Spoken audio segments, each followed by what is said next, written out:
ಮೊದಲನೇದಾಗಿ ಕೇಂದ್ರದ ಬಿಜೆಪಿ ಸರ್ಕಾರಕ್ಕೆ ಕರ್ನಾಟಕದ ಮೇಲೆ ತುಂಬ ಕೋಪ ಇದೆ ಅನಿಸುತ್ತೆ. ನೈಋತ್ಯ ಮುಂಗಾರಿನಿಂದ ಕರ್ನಾಟಕಕ್ಕೆ ಸಮಸ್ಯೆ ಆಗಿತ್ತು. ನಾವು ಸ್ಟೇಟ್ ಡಿಸಾಸ್ಟರ್ ರಿಲೀಫ್ ಫಂಡಲ್ಲಿ ಕಾಸು ಕೊಡಿ ಅಂತ ಕೇಂದ್ರ ಸರ್ಕಾರವನ್ನು ರಿಕ್ವೆಸ್ಟ್ ಮಾಡಿದ್ವಿ. ಬಿಜೆಪಿ ರೂಲಿಂಗ್ ಇರ್ತಕ್ಕಂಥ ಮಹಾರಾಷ್ಟ್ರಗೆ 1566 ಕೋಟಿ ಕೊಡ್ತಾರೆ ಸ್ಟೇಟ್ ಡಿಸಾಸ್ಟರ್ ರಿಲೀಫ್ ಫಂಡಲ್ಲಿ. ನಮ್ಮ ಕರ್ನಾಟಕಕ್ಕೆ ಬರೀ 384 ಕೋಟಿ ಕೊಡ್ತಾರೆ. ಇದನ್ನು ಅಶೋಕಣ್ಣವ್ರ ಅಚೀವ್ಮೆಂಟ್ ಅನ್ನೋ ಥರ ಟ್ವೀಟ್ ಮಾಡ್ತಾರೆ. ಅಶೋಕಣ್ಣನ ಏನು ಸರ್, ಮಹಾರಾಷ್ಟ್ರಕ್ಕೆ 1566 ಕೋಟಿ ಕೊಟ್ಟಿದ್ದಾರೆ, ನಮಗೆ ನೋಡಿದ್ರೆ 384 ಕೋಟಿ ಕೊಟ್ಟಿದ್ದಾರೆ. ನೀವು ಕೇಂದ್ರ ಸರ್ಕಾರದಲ್ಲಿ ಮಾತಾಡಿ ಅಂತ ಹೇಳಿದ್ರೆ ಕಾಂಗ್ರೆಸ್ 9 ಸಂಸದರನ್ನ ಕೇಳಿ ಅಂತಾರೆ.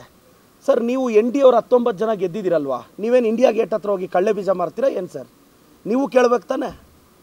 ನಾವೇನು ಕಾಂಗ್ರೆಸ್ಗೆ ಕೇಳ್ತಿದ್ದೀವಿ ಸ್ಟೇಟ್ ಡಿಸಾಸ್ಟರ್ ಫಂಡ್ನ, ಉತ್ತರ ಕರ್ನಾಟಕದ ಜನಕ್ಕೆ ಕೇಳ್ತಾ ಇದ್ದೀವಿ. ಉತ್ತರ ಕರ್ನಾಟಕದ ಜನ ಯೋಚನೆ ಮಾಡಬೇಕು. ನೋಡಿ, ಉತ್ತರ ಕರ್ನಾಟಕದ ಜೊತೆ BJP ನಿಲ್ತಾ ಇಲ್ಲ. ಕೇಂದ್ರದ BJP ಉತ್ತರ ಕರ್ನಾಟಕಕ್ಕೆ ಮೋಸ ಮಾಡ್ತಿದೆ. ಆ ಉತ್ತರ ಕರ್ನಾಟಕದ ಇಲಿಗಳು, ಫೈರ್ ಬ್ರ್ಯಾಂಡ್ಗಳೆಲ್ಲ ಬಾಯ್ ಬಡ್ಕೊತಾ ಇರ್ತಾರಲ್ಲ, ಇವಾಗ ಕೇಳೋಕ್ಕೇನಾಗಿದೆಯಂತೆ ಅವ್ರಿಗೆ? ಉತ್ತರ ಕರ್ನಾಟಕಕ್ಕೆ ತಾನೆ ಏನೋ ಉತ್ತರ ಕರ್ನಾಟಕದಿಂದ ಅದೇನೋ ಆಗೋಗ್ತಾರಂತೆ ವಿಧಾನಸೌಧಕ್ಕೆ ಬಂದು. ಅವ್ರ ಯೋಗ್ಯತೆಗೆ ಮಹಾರಾಷ್ಟ್ರಕ್ಕೆ ಅಷ್ಟು ಕೊಡ್ತಾ ಇದ್ದಾರೆ, ಯಾಕೆ ಕರ್ನಾಟಕಕ್ಕೆ ಅನ್ಯಾಯ ಮಾಡ್ತಿದ್ದೀರಿ ಅಂತ ಕೇಳೋ ಯೋಗ್ಯತೆ ಇಲ್ಲ. ಉತ್ತರ ಕರ್ನಾಟಕಕ್ಕೆ BJP ಮೋಸ ಮಾಡಿದೆ. ಅಶೋಕಣ್ಣ, ನಿಮ್ಮ BJP ಮೋಸ ಮಾಡಿದೆ ನಮ್ಮ ರಾಜ್ಯಕ್ಕೆ.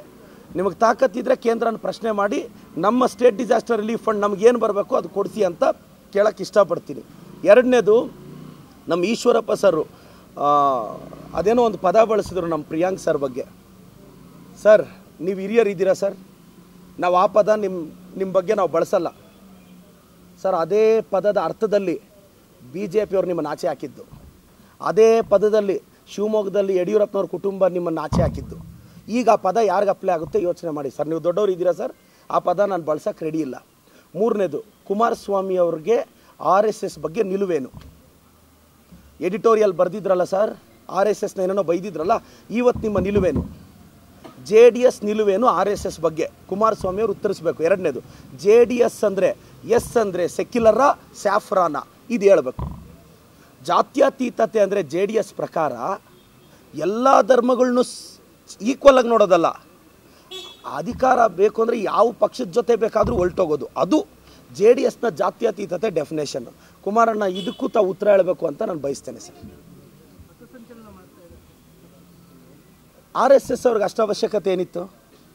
ಜಗದೀಶ್ ಶೆಟ್ಟರ್ ಸಾಹೇಬ್ರು ಹೇಳ್ತಾರೆ, ಶೆಟ್ಟರ್ ಸಾಹೇಬ್ರೆ, ನೀವು ಮುಖ್ಯಮಂತ್ರಿಗಳಾಗಿದ್ರಿ, ಆಗೋ ಯಾರೋ ಒಂದು ಪತ್ರ ಬರೆದ್ರಂತೆ ಶಿಕ್ಷಣ ಇಲಾಖೆಗೆ, ಏನಂತ? ಸರ್ಕಾರಿ ಶಾಲೆಯ ಗ್ರೌಂಡಲ್ಲಿ ಅವಕಾಶ ಕೊಡಿ ಅಂತ. ಆವಾಗ ಶಿಕ್ಷಣ ಇಲಾಖೆ ರಿಪ್ಲೈ ಏನು ಕೊಡ್ತು? ಸರ್ಕಾರಿ ಶಾಲೆಯ ಗ್ರೌಂಡಲ್ಲಿ ಶಿಕ್ಷಣಕ್ಕೆ ಬಿಟ್ಟು ಬೇರೆ ಯಾವುದೇ ಆ್ಯಕ್ಟಿವಿಟೀಸ್ಗೆ ಅವಕಾಶ ಕೊಡಲ್ಲ ಅಂತ. ಸರ್, ಅದರ ಅರ್ಥ ಏನು ಸರ್? ಇದು ಪ್ರತಿ ಸರ್ಕಾರಿ ಶಾಲೆಯ ಗ್ರೌಂಡ್ಗೂ ಅಪ್ಲಿಕೇಬಲ್ಲ? ಎರಡನೇದು, ಶಿಕ್ಷಣ ಇಲಾಖೆಯೂ ಮುಖ್ಯಮಂತ್ರಿಗಳ ಕಂಟ್ರೋಲ್ಗೆ ಬರೋದು. ಇದನ್ನು ಮರ್ತೋಗಿದ್ರ ಸರ್? ಓ, ಕರೆಕ್ಟು ಸಾಹೇಬ್ರು. ಹಂಗೆ ಅಚಾನಕ್ಕಾಗೆಲ್ಲ ಪದವಿಗಳು ಹೊಲಿದ್ರೆ ಓದ್ಕೊಳ್ಳೋಕೆ ಟೈಮ್ ಇರಲ್ಲ. ಜಗದೀಶ್ ಶೆಟ್ಟರ್ ಸಾಹೇಬ್ರೆ, ಶಿಕ್ಷಣ ಇಲಾಖೆಗೂ ನೀವೇ ಬಾಸ್ ಆಗಿದ್ದಿದ್ದು ಅವತ್ತು. ಅದಕ್ಕೊಂದು ಮಿನಿಸ್ಟ್ರಿ ಇರ್ತಾರಷ್ಟೇ. Cabinet ministers are headed by chief minister. ಪ್ರತಿ ಇಲಾಖೆಯ ತೀರ್ಮಾನಕ್ಕೆ ತಾವು ಜವಾಬ್ದಾರರಾಗಿರ್ತೀರಾ. ಅದೇನು ರಿಪ್ಲೈ ಕೊಡ್ತೀರಾ ಶೆಟ್ಟರ್ ಸರ್? ಮೊನ್ನೆ ನಮ್ಮ ಕಡೆ ಬಂದ್ರಿ, MLC ಆಗೋದ್ರಿ, ಮತ್ತೆ ಆ ಕಡೆ ಹೋಗಿದ್ದೀರಾ, ಏನಾಗ್ತಿದೆಯೋ ಗೊತ್ತಿಲ್ಲ. ಇವರೆಲ್ಲ ಅಧಿಕಾರ ದಾಹದಲ್ಲಿ ಕಳೆದೋಗ್ತಿರೋರು. ನಾನು ಈಗ RSS ಪಥಚಲ ಬಗ್ಗೆ ಕೇಳ್ತಾ ಇದ್ದಾರೆ, ಅವಶ್ಯಕತೆ ಏನಿತ್ತು? ಯಾಕೆ ಚಿತ್ತಾಪುರಕ್ಕೆ ಹೋಗಿ ಇದು ಮಾಡಬೇಕಾಗಿತ್ತು? RSS ಅವ್ರಿಗೆ ಏನಾದರೂ ನಾನು ಹೇಳೋದು, ಅಶೋಕಣ್ಣ ನಿಮ್ಮ ಮಗನ ನಿಲ್ಲಿಸಿ ಅಖಾಡಕ್ಕೆ. ನಾನು ಕರ್ನಾಟಕದ ಯುವ ಜನತೆಗೆ ಒಂದು ರಿಕ್ವೆಸ್ಟ್ ಮಾಡ್ತೀನಿ. ನೋಡ್ರಯ್ಯ, ಆ ಮಂಗಳೂರಲ್ಲಿ BJP ಅವರ ಟೆಂಪ್ಟ್ ಭಾಷಣಗಳಿಗೆ ಎಷ್ಟೋ ಜನ ಹುಡುಗರು ಲೈಫ್ ಹಾಳು ಮಾಡಿಕೊಂಡು ಜೈಲಲ್ಲಿ ಬೇಲ್ ಸಿಗದೆ, ಬೇಲ್ಗೆ ಶ್ಯೂರಿಟಿ ಕೊಡೋನ್ ಗತಿ ಇಲ್ಲದೆ ಸ್ಟ್ರಗಲ್ ಮಾಡ್ತಿದ್ದಾರೆ. ಇವ್ರ ಮಕ್ಕಳು ಯಾವನಾದರೂ ಬಂದು ತ್ರಿಶೂಲ ಹಿಡಿತಾರಾ? ಈ BJP ಲೀಡ್ರ್ ಮಕ್ಕಳು ಬಂದು ಯಾವನಾದರೂ ಬೀದಿಗೆ ಬಂದು ಗಲಾಟೆ ಮಾಡ್ತಾನಾ? ಹಿಂದುತ್ವ ಅಂತ ಫೈಟ್ ಮಾಡ್ತಾನಾ? ಯಾವತ್ತಾದರೂ ಸ್ಟ್ರೈಕಿಗೆ ಬಂದಿರೋದು ನೋಡಿದ್ದೀರಾ? ಇವ್ರ ಮಕ್ಕಳು ಸ್ಟ್ಯಾನ್ಫೋರ್ಡು, ಆಕ್ಸ್ಫರ್ಡು, US, UK, ಆಡಿ, ಬೆನ್ಸು, BMW.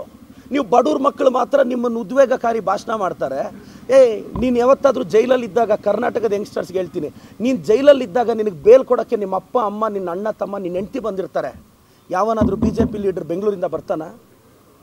ಹೋಗ್ಲಿ, ನಿನ್ನ ಶ್ಯೂರಿಟಿ ಕೊಟ್ಟಿರ್ತಾನೆ ಯಾವನಾದರೂ?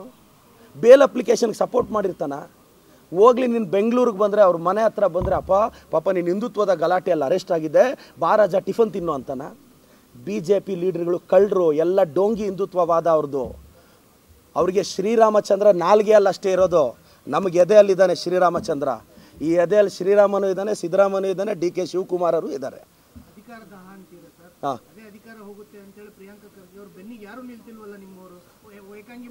ಇಲ್ಲ ನೋಡಿ, ಸತತವಾಗಿ ನಾನು ನಿಂತಿದ್ದೀನ ಇಲ್ವಾ? ಎಸ್, ಸತತವಾಗಿ ನಾನು ನಿಂತಿದ್ದೀನಿ. ಸಾಹೇಬ್ರು ಬಂದರು, ಸರ್ ಮಾತಾಡ್ತೀನಿ. ಸರ್ಕಾರ ನಿಂತಿದೆ, ಪಕ್ಷ ನಿಂತಿದೆ, ನಾವೆಲ್ಲರೂ ಪ್ರಿಯಾಂಕ್ ಸಾಹೇಬ್ರ ಜೊತೆ ಇದ್ದೀವಿ.